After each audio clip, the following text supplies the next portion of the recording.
This could be an historic day for succeeding our mission. We'll be talking about it in these parts for years to come. Well, that's a great comfort, Seth. Aye. There's many tried and failed. Is this all deep enough yet? Oh, now, lad. A squirrel could get out of that. Let alone Beast of Beckindale's son, you'll have to go a lot deeper. What do you think you'd like to do some digging? I'd like to. I mean, it's a team job. Everybody's got a part to play, but I've got to save me some for Lady Hunt. So when you've done that, bait it and cover it, like I showed you. Then you can get on with others. Only make sure they're exactly where I said. Right. And I'll come back later and check up that you've done it right. Well, where are you going? Ah, well, it's an historic day in more ways than one. I've got something important I've got to get settled. Come on, Samson.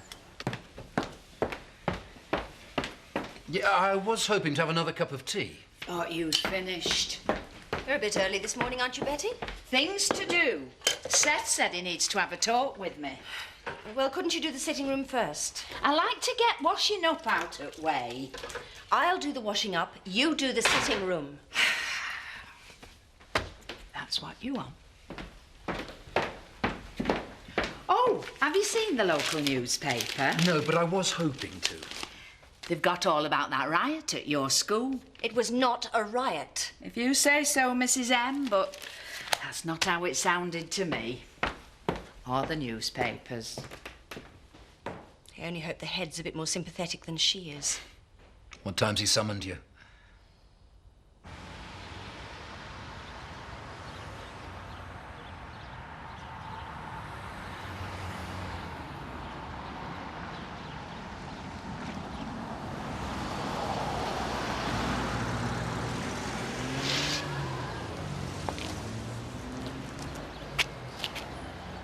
Wasn't sure if you were going to turn up. Sorry I'm late. Took me a while to get Victoria settled. I was hoping to see her. Look, she's my daughter too. I'm entitled. She's being well looked after. So, you want to talk, Jack?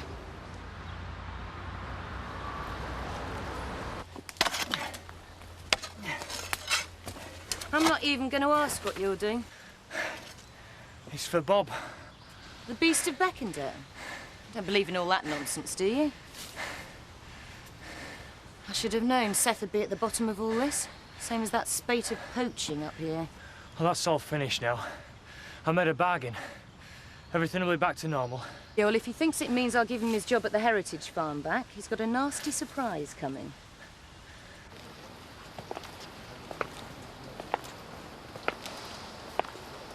The whole village is talking about you going. Is that why you came after me? Because you were embarrassed about what people might think? No, you've got me all wrong. It's you I care about, Sarah, not them. Is it? You know it is. That's what I'm here for.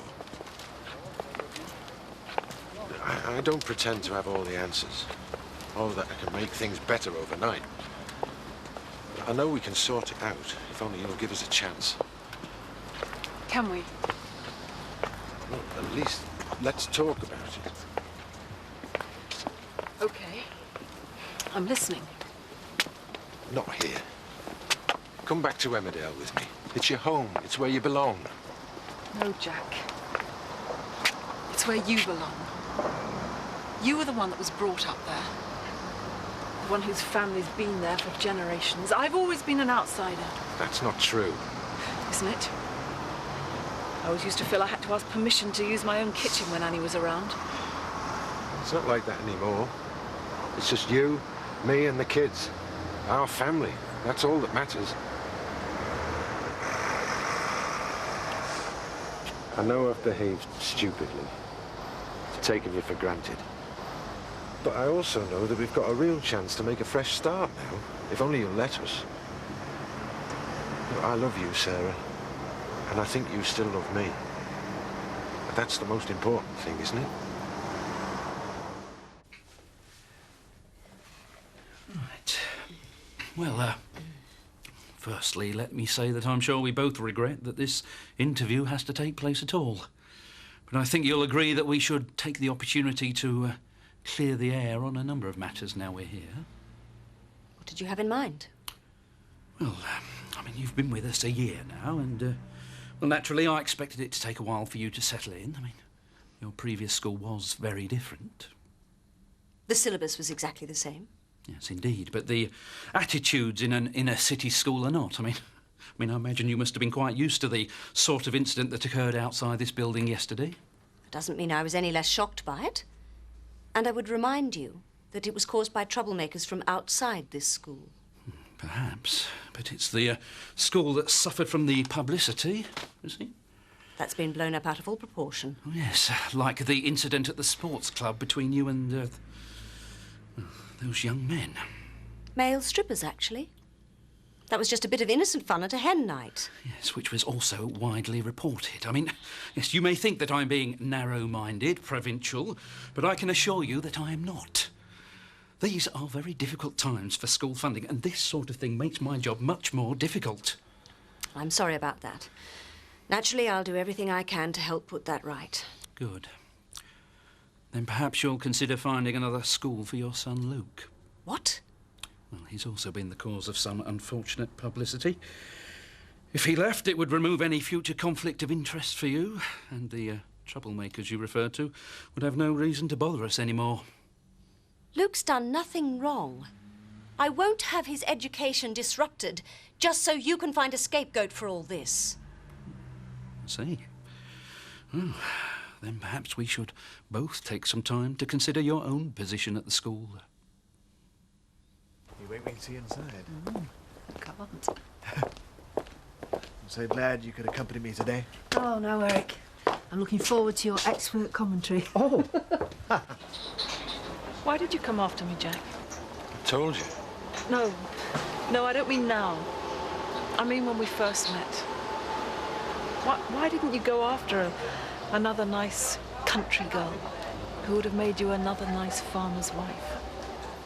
I'm sure Annie would have preferred it. I don't live my life for her, you know. Not always, maybe. So? Why? Because I fancied you, I guess. And that's it, is it? Just sex appeal? There's not much hope as I get older then, is there? You still look pretty good to me. Oh, there was a lot more to it than that, Sarah. You were different. You had such energy, zest for life. I mean, you knew what you wanted and you went after it. I'm still like that, Jack. It's just, I don't know what I want anymore. There is one thing I'm sure of, though. There has to be more than just the farm. Yeah, I've got that message. How about you? Eh? What was it you saw in me? Maybe I fancied you. A bit. And that's it. No. No, I always thought I could trust you more than most men I'd met. You were always honest, dependable, stubborn as a mule, of course. But at least you always stuck to your principles. Never changed that much. No, Jack. You haven't changed at all.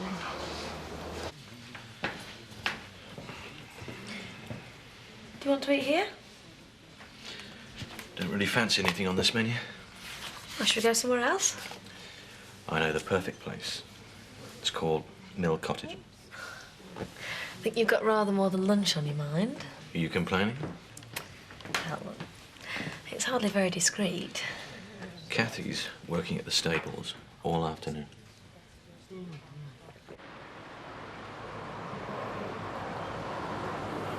Well, at least we've worked out why we got together in the first place. And we were happy together, weren't we? Yes. I don't see how that's going to help now. Well, maybe it would if I could understand where it all went wrong. I mean, it seems to me it was when you were in the hospital with Victoria. It was long before that. That just brought it all into perspective. Well, it was a worrying time for both of us. You had the farm. You've always got the farm. I quite envied you it then. You could just sink yourself into your work, take your mind off wondering whether Victoria was going to live or die. I never stopped thinking about it. I had to live with it 24 hours a day. I tried to find ways to shut out the pain. I read newspapers. I talked to anybody that would listen. Didn't work, of course. As she started to get better, I started to realize something. I saw that my world had shrunk down to you, the farm, and the kids, and that's all I ever thought about, all I knew. Whatever happened to that woman you fancied? The one that had such a zest for life? It seemed like there was nothing left of me anymore.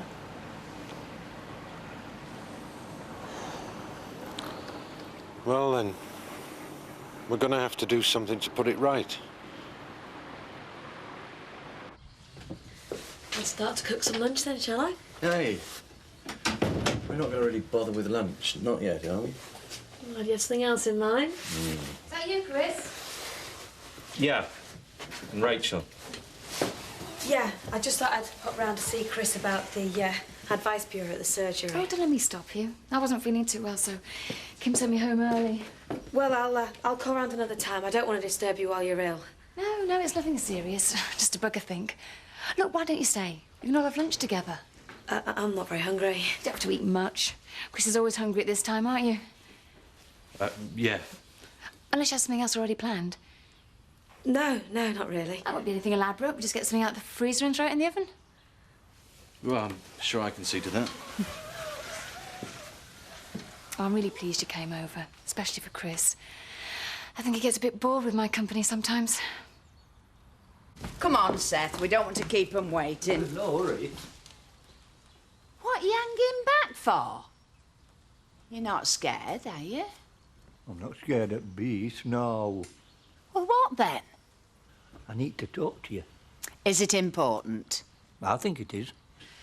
You best spit it out, then. Right.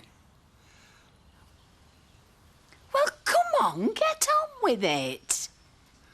Well, there's neither of us getting any younger. Could have worked that one out for myself.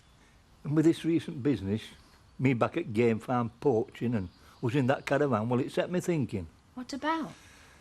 Me life. You're going to write your autobiography? Now. Look, Seth, you're right. We're not getting any younger. So could you please come to the point before one of us pops us clogs? Will you make an honest man of me? What? Will you marry me, Betty?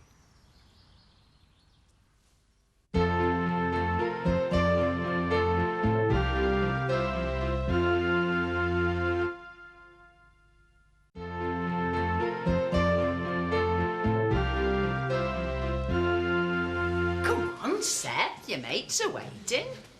But you ain't give me an answer yet. How could I? We're traditionalists in my family. You'll need to ask my father's permission first.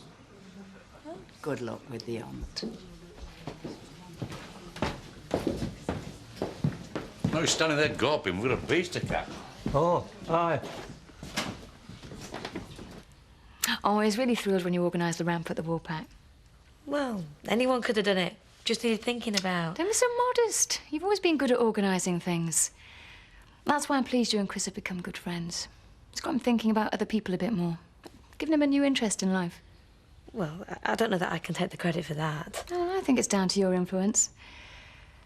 I know you've been busy working at the Woolpack and the surgery, but I'm really grateful for you taking Chris out and about. I think it's doing him the world of good. That won't be too long. What have you two been chatting about? Never you mind. Just girl talk, eh, Rachel? Give me here, I'll show you how we used to work the market where I come from. OK, gents, this is your lucky day. Walk into any shop in Leeds, and this little lot will even give you change from a tenner. I'm not asking for that. I'm not even asking for $7.50. I'm not even asking for a fiver. Look, £4 and they're yours. I know, because they confiscated. Come back here, Glover.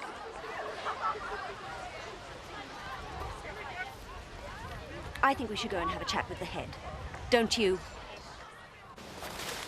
Have you seen anything? No. I'm beginning to think Kim's right. There's no such thing.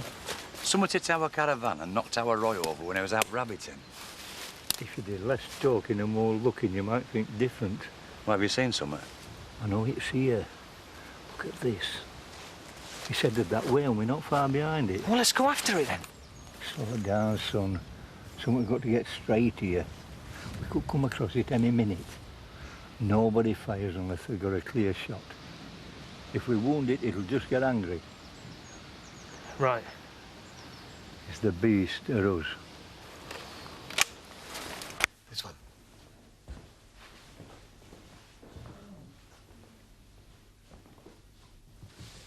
Oh, aren't they beautiful?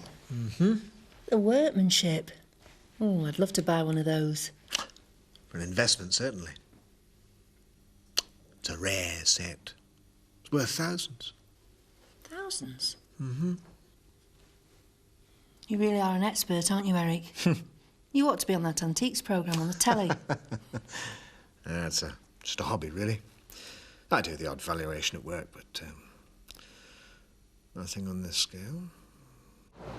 I'm not trying to blackmail you into coming home, but he just doesn't understand what's going on. I've tried to explain it to him. It's always the kids that get caught in the crossfire. He loves you too, Sarah. Oh, yes. Yes, I know. But what good's it going to do him if all he's got to look forward to is us bickering for the next years? It won't be like that. No, it won't, Jack. Because I won't let it be. You are right about one thing. I shouldn't have left without talking to Robert first.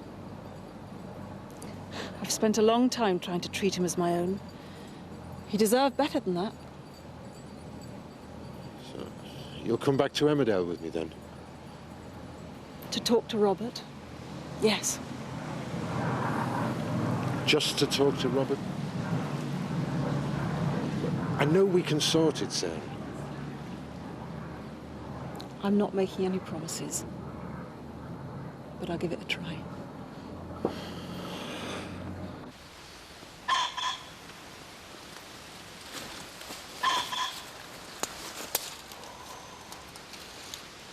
Look at the size of it. We finally collared the beast. Who's gonna shoot it then? I've got it.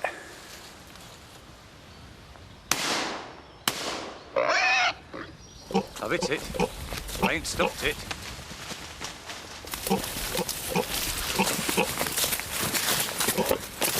He's charging this way.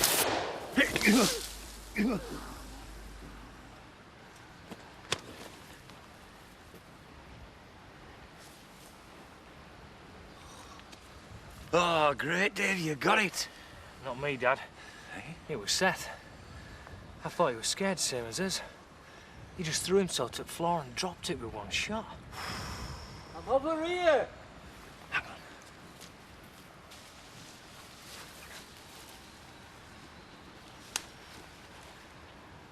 What are you doing down there? I fell in this stupid trap, didn't I? And my gun went off and all. It could have hurt somebody. It did. You shot the beast. Our David thinks you're a hero. Are you going to get me out of here then? I think a few snaps are in order to remember it all by. You think of everything, don't you? Say cheese. Cheese.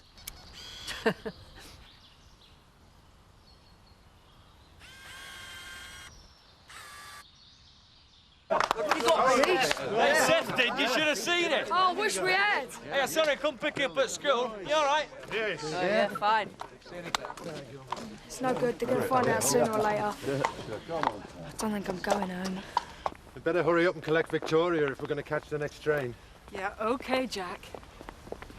Robert's with the Glovers today. Do you think I ought to phone them? Try and get him to the station to meet us? No, we'll collect him on our way through. Just can't wait to get the whole family back together again. There are a few more bridges before we can say that. Yeah, I know. But at least we've made a start. You know, sometimes that's the hardest part.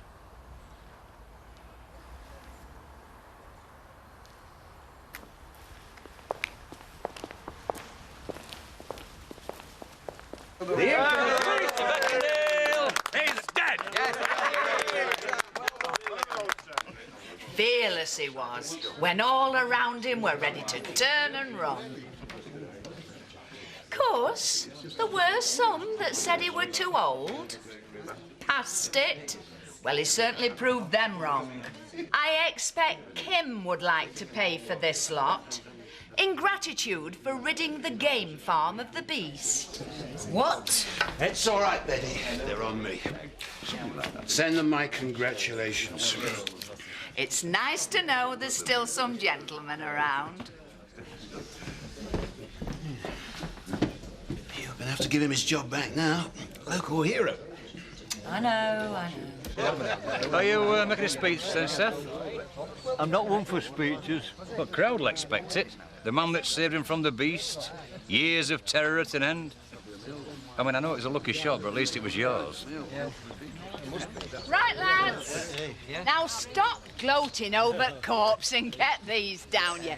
Courtesy of Frank Tate. Good old Frank. Now I'd like to propose a toast to the slayers of the beast. Slayers of the beast. Cheers. Fancy that? Party and no one thought to invite us. Must be a relative of yours, Ned. I can see family likeness.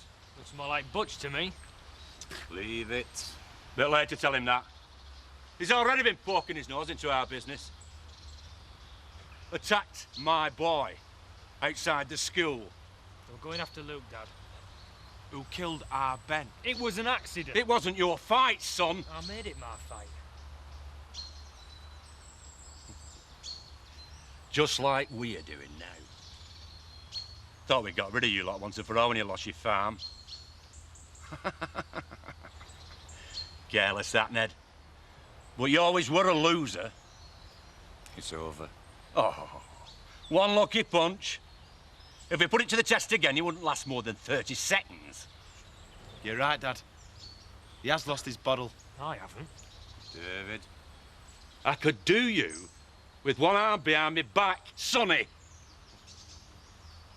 Well, Ned? What's it gonna be? It's finished, Zach. Oh, no. He started it up again. Like he said. He made it his fight.